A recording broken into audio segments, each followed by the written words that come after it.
Hi, my name is Annie, and tonight, like most nights, I'll follow the same quiet path I always do. The same steps, the same order, the same gentle rhythm that carries me from the chaos of day into the softness of night. It's strange how these simple things, washing a face, dimming a light, checking a lock, have become the most peaceful parts of my day. They used to feel like chores, obstacles between exhaustion and sleep. But somewhere along the way, they transformed into something else entirely. They became gifts. Small ceremonies. The slow, sacred unraveling of everything the day asked me to be. There's something about getting older that changes the way nighttime feels. When younger, the evening was just an ending, a collapse, a surrender to exhaustion. The day would drain every ounce of energy, and night was simply where you fell when there was nothing left. Washing your face was something done quickly, carelessly, just to get it over with. Brushing teeth was mechanical. Getting into bed was unconscious. Sleep was something you crashed into, not something you prepared for. But now it's different. Now the evening isn't an ending at all. It's a beginning, the beginning of peace, the beginning of quiet, the beginning of belonging only to yourself again. And all those little things that used to be rushed through, ignored, treated as meaningless, they've become the most important rituals of the day. They're not obstacles anymore. They're the path itself, the way back home to something essential. It starts earlier than it used to. Not when the sun goes down, but when the decision is made. The decision that the doing part of the day is finished, that whatever didn't get done will wait, that it's time now to shift, to soften, to begin the slow transition from effort to ease. That decision used to be so hard to make. There was always one more thing, one more email, one more task, one more item on the list that felt urgent and important and necessary. The day could stretch on forever if allowed, and it often did. Working until eyes burned, pushing until the body ached, ignoring every signal that said rest, rest, please rest. But age teaches what youth resists, that tomorrow will come whether ready or not. That rest isn't earned, it's required. That the world will not fall apart if someone stops holding it together for a few hours. And so the decision comes earlier now, easier now. The laptop closes. The phone gets set aside. The to-do list remains unfinished, and that's okay. That's allowed. The evening can begin, and it begins with tea, not coffee anymore. Coffee belongs to morning, to the part of the day that requires energy and alertness and the ability to do many things at once. But evening belongs to tea, something herbal, something gentle, chamomile or peppermint or something with a name that sounds like a lullaby. The kettle gets filled with water, the stove clicks on, and there's that moment of waiting, just standing there waiting for water to boil, not scrolling through a phone, not cleaning something nearby, not multitasking, just standing, just waiting, just being present for this one small thing. When younger, that kind of waiting felt unbearable. Every moment had to be filled with productivity. Standing still felt like wasting time. But now, that waiting is part of the ritual, part of the peace. It's a moment to feel the shift happening, to notice the day loosening its grip, to breathe a little deeper, to let shoulders drop half an inch. The kettle begins to rumble. Steam rises. The whistle sounds soft at first, then louder. And there's something comforting about that sound, about knowing exactly what it means, about the predictability of water turning to steam at the same temperature every single time. The tea gets poured. The cup is warm in both hands, and there's the first sip, actually tasting it, not gulping it down while doing something else, not drinking it absent-mindedly while staring at a screen, really tasting it. Feeling the warmth travel down the throat, into the chest, spreading through the body like a gentle message. It's okay now. The day is done. You can rest. This cup of tea, this simple thing, becomes a marker, a dividing line between the part of the day that belonged to everyone else and the part that belongs only to oneself. The house feels different in the evening. The light changes. Not just because the sun has set, but because the lamps get turned on. And not all the lamps. Not the bright overhead lights that make everything sharp and clear and demanding. Those get left off. Only the soft lights. The ones that glow instead of glare. The lamp in the corner. The small light on the side table. Maybe a candle if it's that kind of night. The kind of light that doesn't ask anything. That just exists, gentle and warm, making shadows soft instead of harsh. Younger years didn't understand the importance of lighting. A light was a light. Its only job was to make things visible. But now there's an understanding that light shapes more than sight. It shapes mood. It shapes energy. Bright lights keep the mind alert, keep the body tense, keep everything in doing mode. But soft lights tell the nervous system that it's safe to slow down, that there's no danger here. That rest is coming, and that's exactly what should be happening. Walking through the house in the evening becomes a kind of closing ceremony. Each room gets visited. Not to clean, though sometimes small things get straightened. But mostly just to acknowledge, to say a quiet goodnight to the spaces that held the day. The kitchen where meals were made, the living room where time was spent, the small corners and surfaces that saw the coming and going of daily life. And as each room is visited, small things happen. A pillow gets fluffed. A blanket gets folded. A dish gets rinsed and set in the sink. These aren't chores. They're acts of care. Small gestures of kindness toward the space that holds life. There's a particular peace in organizing small things before bed, in making sure the coffee maker is ready for tomorrow morning, in setting out a mug, in leaving the kitchen just slightly more prepared than it needs to be. When younger, this would have felt like a waste of time, like something that could easily be done in the morning. But now, there's an understanding that these small preparations are gifts to the morning self.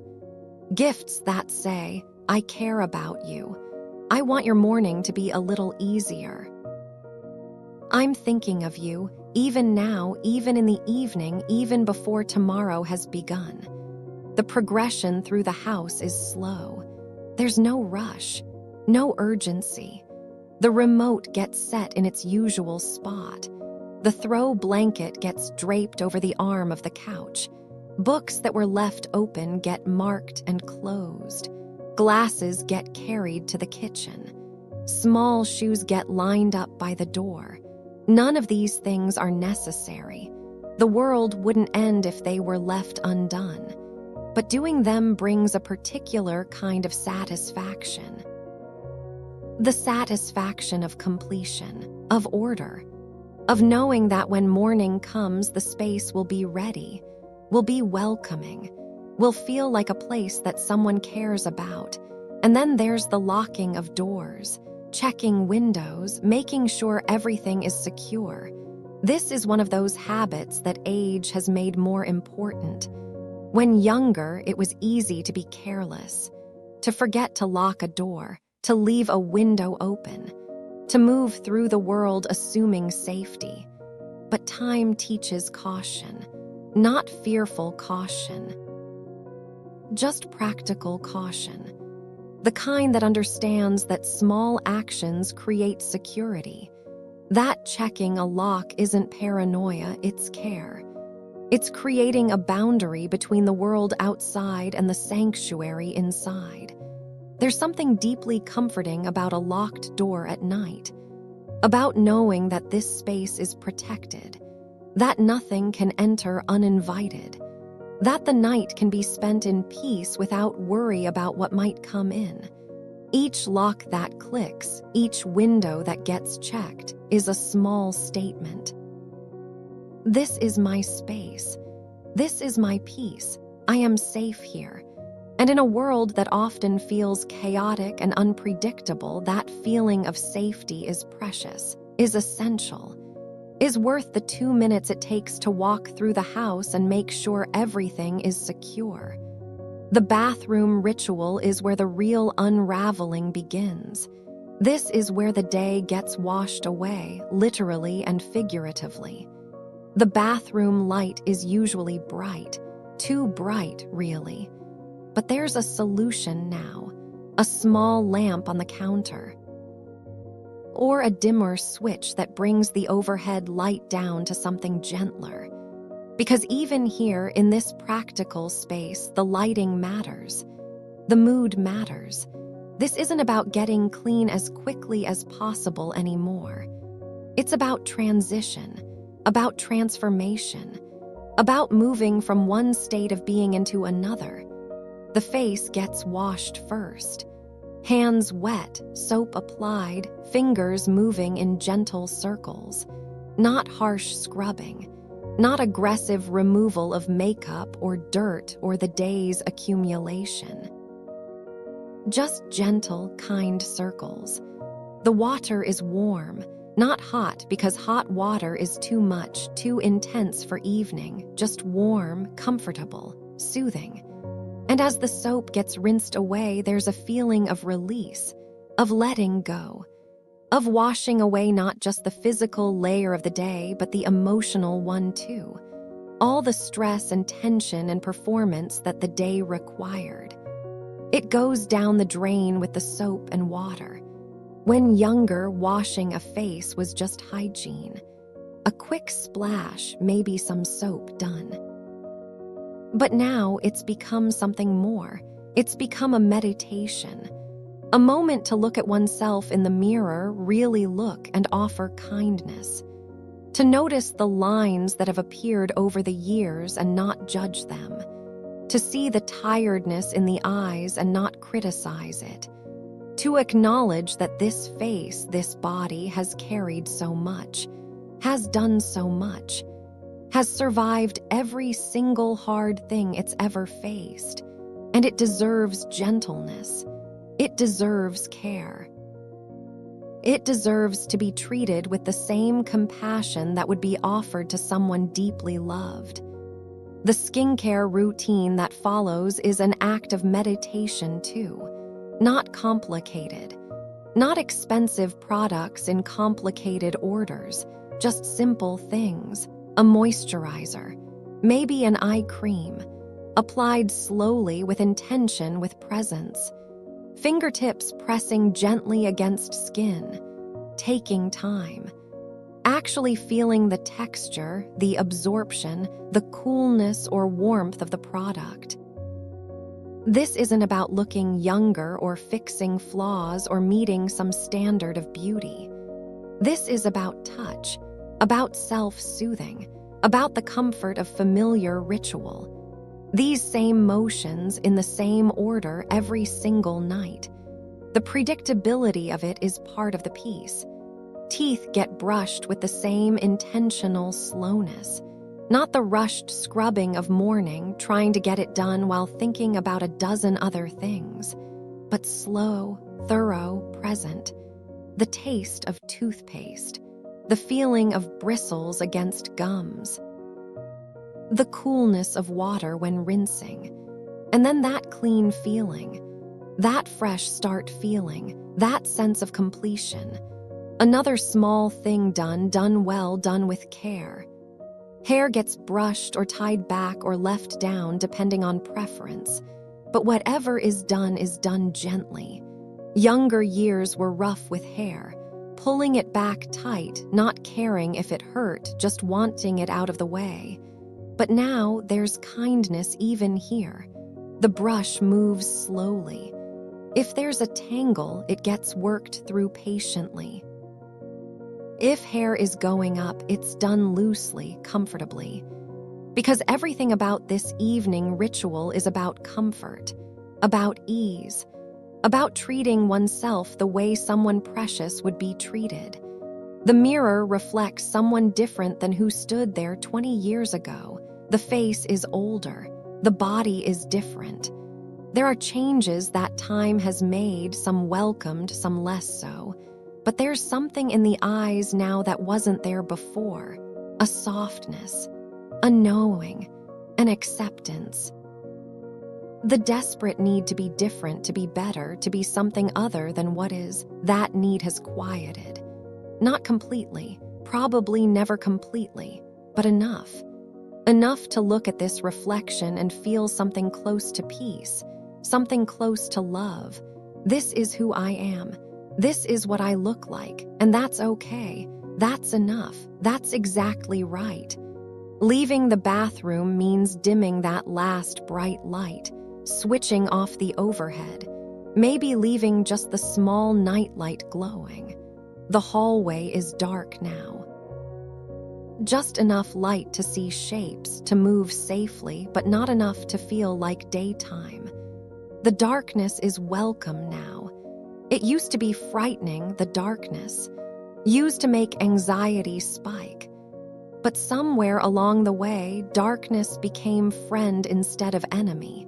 It became the signal that rest is here, that the world is allowed to fade for a while, that not everything needs to be seen or known or controlled. The bedroom is the final destination, the sanctuary within the sanctuary. And it's been prepared without even realizing the preparation happened.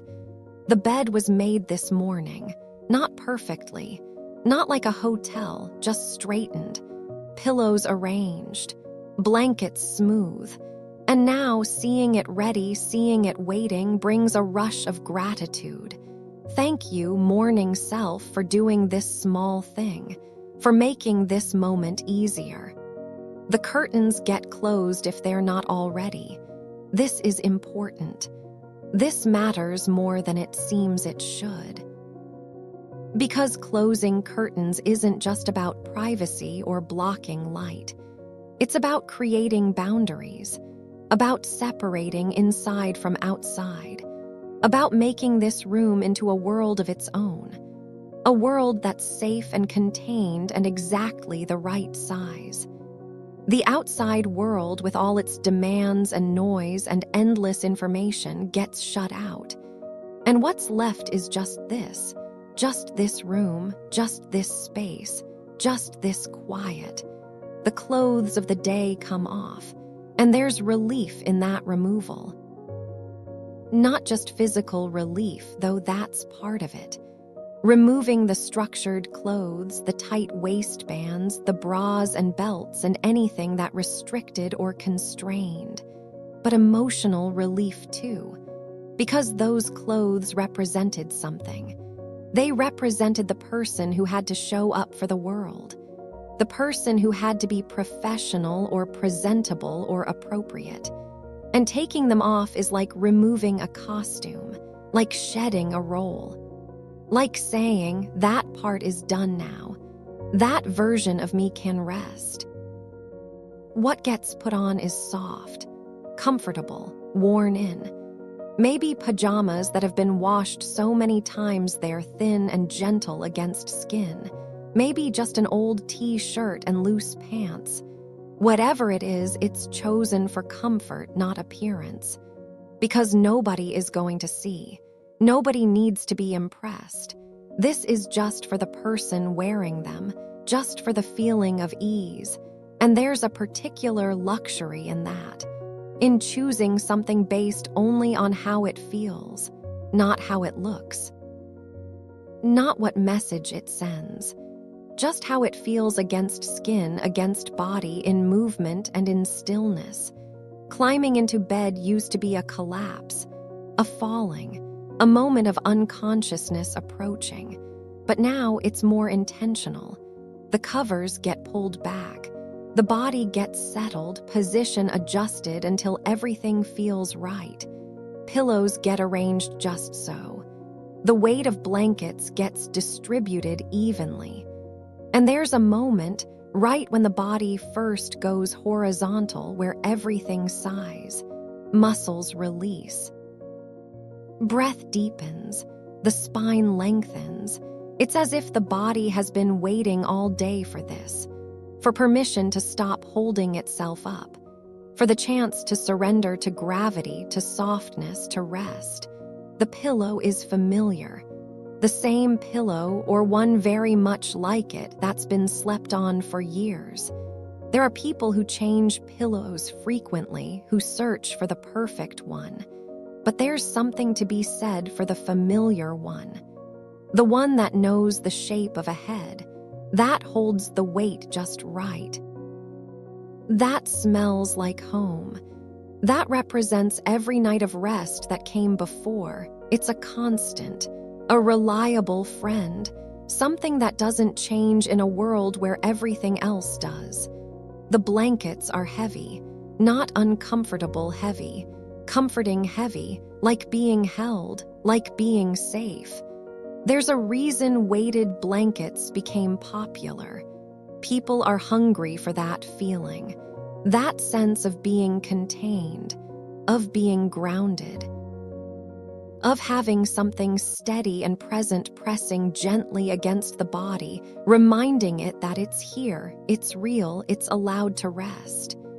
Even regular blankets, when layered right, can create that feeling, that cocoon, that nest, that sensation of being wrapped up and protected from the world. There's usually reading now, not on a phone. Phones don't belong in the bedroom anymore. That was a hard lesson to learn. For years, the phone was the last thing looked at before sleep and the first thing reached for upon waking. But that created problems. The blue light, the endless scroll, the information and emotion and stimulation that kept the mind spinning when it needed to quiet. So the phone stays in another room now, plugged in and far away. And what's in the bedroom instead is a book, an actual physical book, with pages that turn, with weight and smell and texture. The reading isn't about finishing the book. It's not about getting through chapters or meeting some goal. It's about the ritual, about spending a few minutes in another world before sleep, about letting words wash over the mind, calming it, quieting it, giving it something gentle to focus on instead of the day's worries or tomorrow's tasks. Sometimes the same few paragraphs get read multiple times, eyes moving over words without retaining them, and that's okay. That's perfect, actually, because the point isn't comprehension. The point is transition. The movement from waking consciousness towards sleep. Eventually, the book gets set aside, bookmark placed, reading glasses removed if they're needed, lamp clicked off, and the room falls into darkness, real darkness. The kind that used to be frightening but now feels like an embrace. The darkness is complete. No light from phones or tablets or televisions. No glow seeping in from under doors, just dark, just quiet. Just the sound of breath and the settling of the house and maybe the distant hum of a fan or a white noise machine. The position in bed shifts one final time, finding that exact right spot, the one that feels like coming home. Side sleepers curl into their preferred side. Back sleepers arrange pillows under knees. Stomach sleepers spread out. Everyone has their position. The one that signals to the body that sleep is coming, that it's time. That all the preparations have been completed and now, finally, rest can happen. And there's gratitude, not spoken out loud necessarily, but felt for this bed, for this room, for this peace, for the ability to lie down in safety and comfort, for the privilege of rest, for the quiet, for the dark, for the softness, for all the small habits that created this moment.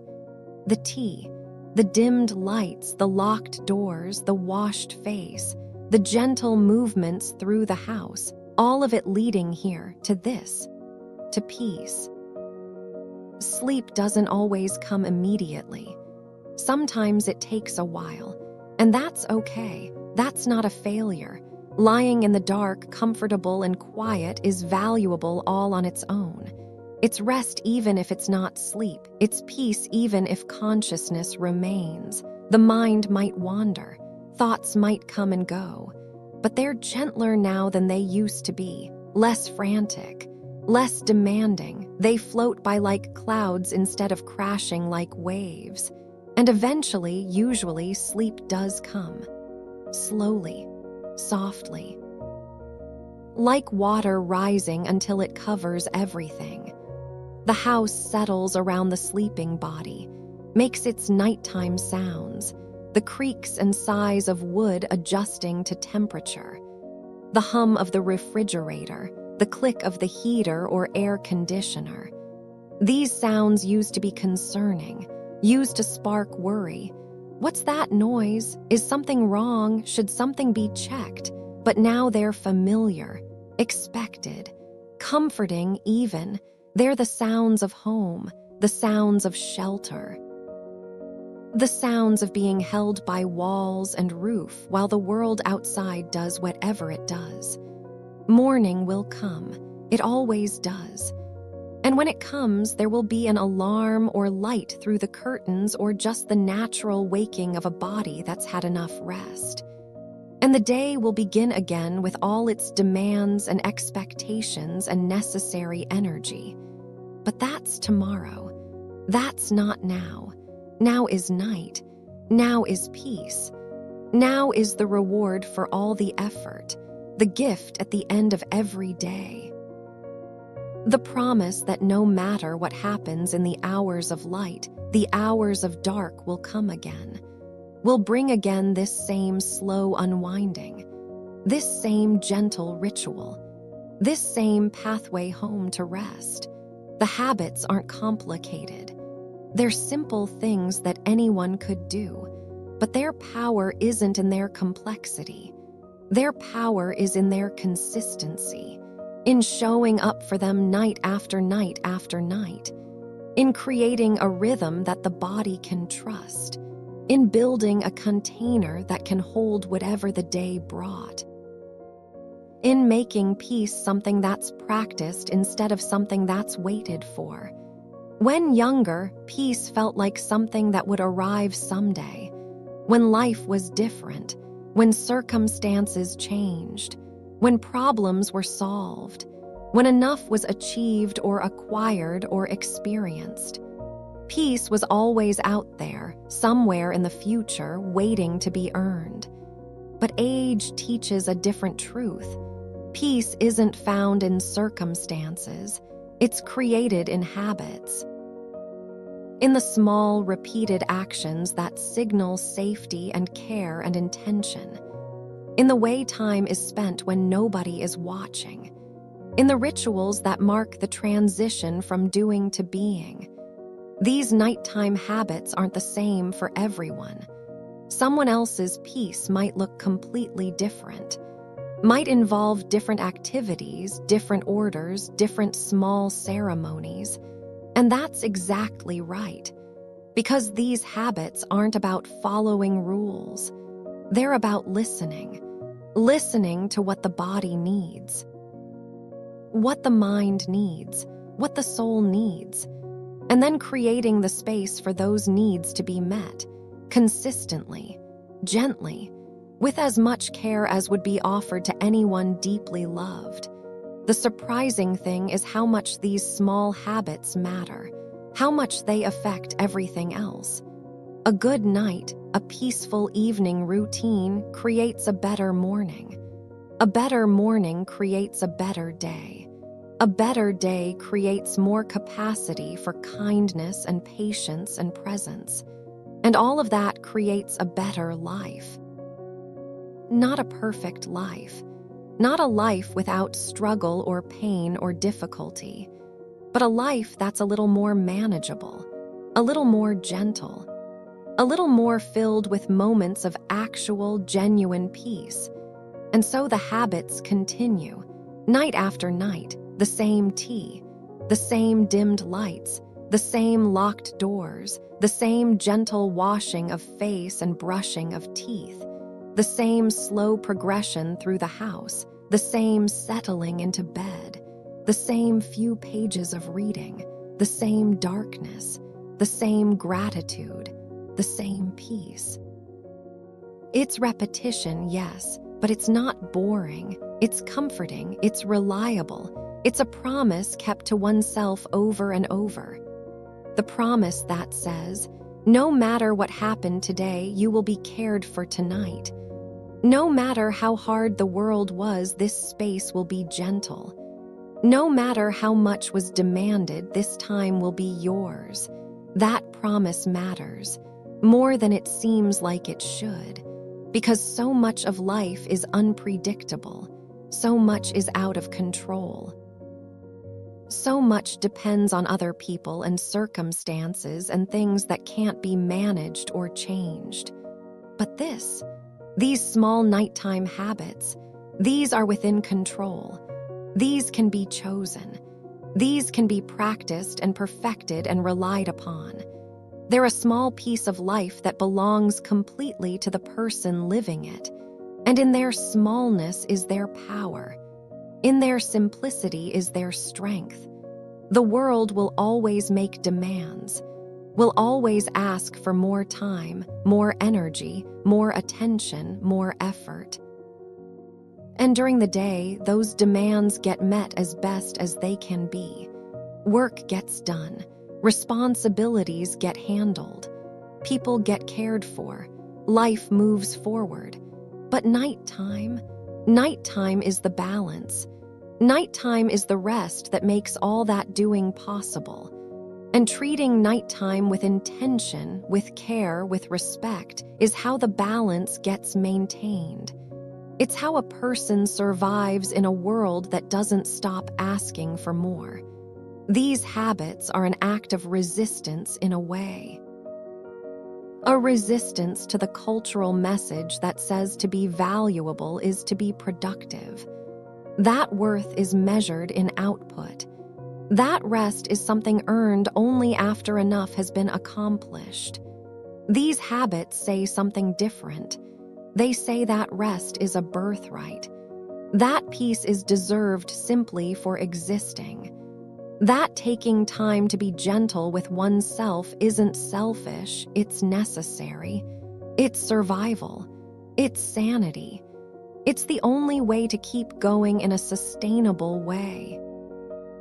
And as time passes, as years accumulate, these habits become more precious. They become anchors, the things that stay the same when everything else changes. Jobs change. Relationships change, bodies change, abilities change, but the nighttime ritual, that can stay. That can remain constant. That can be the through line connecting past and present and future. The same basic pattern repeated across decades, creating a sense of continuity in a life that otherwise might feel fragmented. There's a kind of peace that comes from that continuity. From knowing that in 20 years, if health allows, these same basic actions will likely still be happening. The tea, the lights, the locked doors, the washed face, the comfortable clothes, the familiar bed, the gentle settling into rest. They'll be there, steady and reliable, no matter what else comes or goes. That knowledge creates a foundation, a sense of stability, a feeling that some things can be trusted to endure. So the night continues. The body rests. The house protects. The darkness holds. And somewhere in that space between waking and sleeping, there's a moment of pure peace. Not thinking about yesterday, not worrying about tomorrow, just existing, just being, just breathing in the dark in a bed that's comfortable, in a room that's safe, in a house that's home. That moment doesn't last long. It's fleeting, but it's real, and it's enough. It's more than enough. It's everything. And when morning comes, when the cycle begins again, there will be gratitude for the night that passed, for the rest that came, for the small habits that made it possible, for the understanding, earned slowly over years, that peace isn't something that happens to people. It's something they create, one small action at a time, one gentle choice at a time, one evening at a time, building slowly, steadily, until the very act of preparing for night becomes a source of comfort all its own. Until the habits themselves are the peace they were meant to create. If this reflection brought you any comfort, if it reminded you of your own quiet evening rituals or inspired you to create some, I'd be grateful if you'd take a moment to leave a like and subscribe. There are more quiet stories here, more gentle reflections, more reminders that peace lives in the smallest moments. Thank you for spending this evening with me. Sleep well when your time comes, and may your nights be as gentle as you deserve them to be.